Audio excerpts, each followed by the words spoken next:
ये 5 ऐसी समस्याओं पर जो समस्याएं तो सबकी हैं, लेकिन समाधान किसी के पास नहीं। ज्यादातर लोगों की ये शिकायत है और ज्यादातर लोगों की ये समस्या है, लेकिन इसका समाधान बड़ा छोटा सा है और मामूली सा है, लेकिन लोग उस पर ध्यान ही नहीं देते। परम विनय और सादर अभिनंदन के साथ मैं डॉक्टर ममता शर्मा एक बार फिर से आप सभी के समक्ष प्रस्तुत हूँ अपने चैनल माधव मंथन में। तो कैसे हैं आप? आशा करती हूँ सभी स्वस्थ होंगे और खुश होंगे, लेकिन कुछ एक ऐसी शिकायतें हैं जो हमारी खुशियों पर हर वक्त ग्रहण लगाती हैं। आज हम उन्हीं शिकायतों की चर्चा करेंगे और उनके बहुत ही प्यारे से समाधान पर भी चर्चा होगी। तो आज की जो पहली शिकायत है वो ये है कि मैं बिल्कुल अकेला या अकेली हूँ, मेरा कोई दोस्त नहीं है। अब भारत में जहाँ इतनी करोड़ों की जनसंख्या है, वहाँ हर आदमी अकेलापन क्यों महसूस करता है?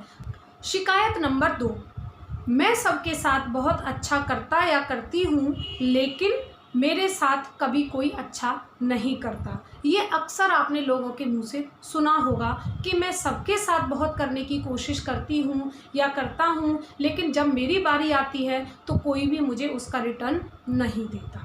शिकायत नंबर 3, लोग मुझसे जलते हैं। आपने ये अक्सर सुना होगा, ज़्यादातर लोगों के मुंह से ये बात सुनी होगी कि लोग मुझसे जलते हैं या मेरी सफलता से जलते हैं। ये आज की तारीख में सबसे ज़्यादा सुनने में आता है कि वो मुझसे जलता है, वो मुझसे जलता है, इसलिए वो मेरे साथ इस तरह का व्यवहार करता है।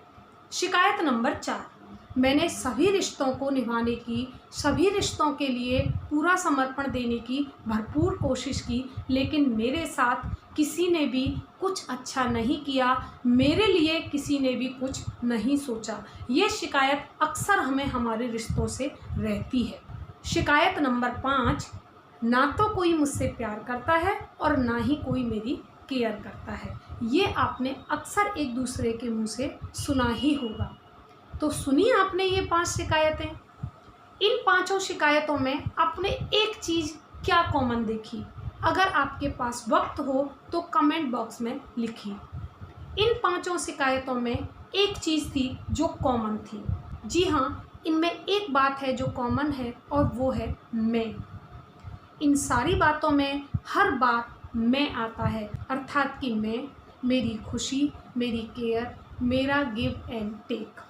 तो अब बात आती है इन सभी समस्याओं के एक समाधान की। समस्याओं के समाधान की ओर बढ़ने से पहले हमें इसकी रूट कॉज में जाना पड़ेगा, जो एक ही है, और वो है आशाएं और उम्मीदें, अर्थात एक्सपेक्टेशंस जहाँ जितनी ज़्यादा होती हैं रिश्तों में, वहाँ उतनी ही ज़्यादा खींचतान रहती है।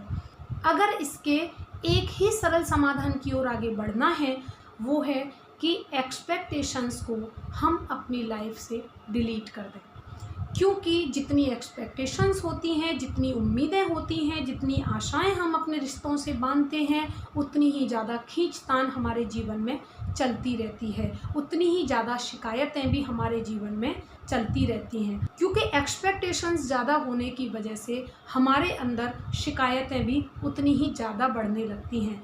तो क्यों ना हम अपनी उम्मीदों को थोड़ा कम कर दें। जितना हमें मिलना है वो निश्चित है, उसे हमसे कोई नहीं छुड़ा सकता, लेकिन यदि हम उसे आशाओं और उम्मीदों की डोर में बांधकर दूसरों से हासिल करने की कोशिश करेंगे तो ये खींचतान जरूर रहेगी। इसका एक सरल समाधान जो मुझे लगता है वो ये है कि हम चीज़ों को निस्वार्थ भाव से करना शुरू कर दें। समस्याओं के सीधे सीधे समाधान हैं। अगर आपको प्रेम नहीं मिलता तो आप प्रेम बांटना शुरू कर दीजिए। यदि आपको ऐसा लगता है कि कोई मेरी केयर नहीं करता तो आप लोगों की केयर करना शुरू कर दीजिए। जो असहाय हैं, जो निरीह हैं, जो ऐसे हैं जिनका कोई नहीं है, उन्हें आपकी केयर की बहुत ज़रूरत है। वहाँ आपकी एक्सपेक्टेशंस बिल्कुल नहीं होंगी, और चूंकि एक्सपेक्टेशंस नहीं होंगी इसलिए आपके अंदर उन लोगों से जुड़ी हुई कोई भी शिकायत नहीं होगी, किसी भी तरह की नेगेटिविटी नहीं होगी। तो सबसे अच्छा समाधान है कि हम प्रेम पाने के लिए प्रेम को बांटना शुरू करें, केयर पाने के लिए केयर को देना शुरू करें। तीसरी ये शिकायत कि हम अपने रिश्तों के लिए इतना करते हैं लेकिन वो लोग हमारे लिए कुछ भी नहीं करते। तो हो सकता है कि आपको ईश्वर ने करने की सामर्थ्य ज़्यादा दी है और उन लोगों को करने की सामर्थ्य कम दी है। तो क्यों ना हम अपनी सामर्थ्य के हिसाब से लोगों को ज़्यादा से ज़्यादा देने की कोशिश करें, उनसे पाने की नहीं। चौथी जो शिकायत है कि मैंने सबको निभाने की कोशिश की लेकिन मुझे कोई नहीं निभाता। तो सबसे बड़ी बात यह है कि अगर आप दूसरों के साथ एडजस्टमेंट करते हैं, संतुलन बिठाते हैं, तो ये आपकी दरियादिली है, ये आपका बड़प्पन है। हो सकता है वो बड़प्पन और दरियादिली उसके मन में ना हो या ईश्वर ने उसको ना दी हो। तो क्यों ना हम अपने बड़प्पन और दरियादिली को उसी तरह से कायम रखें और दूसरों की इन छोटी छोटी बातों पर अपना फोकस ना ले जाएं। तो ऐसी छोटी छोटी शिकायतों का सिर्फ एक समाधान है कि निस्वार्थ भाव से लोगों की सेवा करें, लोगों से प्रेम करें और लोगों को देना सीखें। जिस दिन हम निस्वार्थ भाव से देना सीख जाते हैं, जिस दिन हम निस्वार्थ भाव से सेवा करना सीख जाते हैं, जिस दिन हमारे अंदर देने की इच्छा पैदा हो जाती है, लेने की नहीं, जिस दिन हमारे अंदर लोगों से प्यार करने की इच्छा पैदा हो जाती है, लोगों से प्यार पाने की नहीं, उसी दिन हम सभी शिकायतों से मुक्त हो सकते हैं। तो इन सभी शिकायतों से, इन सभी समस्याओं से अगर आप बाहर आना चाहते हैं तो सिर्फ देना सीखिए, सिर्फ निस्वार्थ भाव से प्रेम बांटना सीखिए। फिर देखिए ये प्रकृति, ये दुनिया, ये लोग किस तरह से आपके साथ प्रेम बांटेंगे, आपको प्रेम करेंगे और आपको इस जीवन का आनंद लेने का मौका मिलेगा। इसी के साथ मैं विदा लेती हूँ। एक बार फिर प्रार्थना करूँगी, ईश्वर की बनाई हुई सृष्टि में प्रेम बांटिए, क्योंकि प्रेम की ज़रूरत हर इंसान को है, हर जीव को है, प्रकृति के रोम रोम को है। नमस्कार।